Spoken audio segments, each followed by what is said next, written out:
Good day everyone, welcome to my channel. So in this video guys, I will teach you on how to get an average of a number using Microsoft Excel. Before we start, I would like to say thank you so much to all my viewers, silent viewers, and supporters in my channel. Thank you for watching my videos. If you are new with my channel and then you like this video, please hit the like button. Don't forget to share and please support my channel guys by clicking the subscribe button. So let's begin.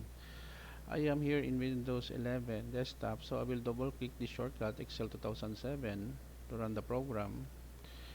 Now let's say we have here a series of numbers, grades, no? 84, 89, 90, 93.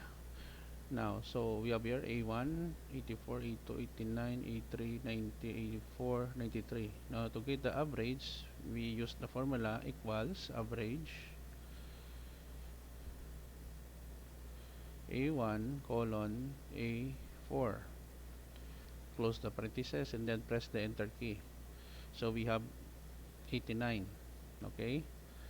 Another example, 78, 73, 92, 88. So again, equals average the boundaries A1 to A4. Press the enter key, we have 89. Okay, so average the cell, the starting cell and the ending cell now.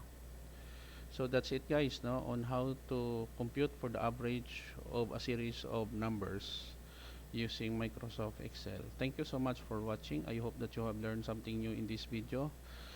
If do you think this video is useful, please hit the like button. Don't forget to share. Please support my channel guys if you are new by clicking the subscribe button. See you in the next video tutorial guys. This is your friend Jake saying bye bye for now.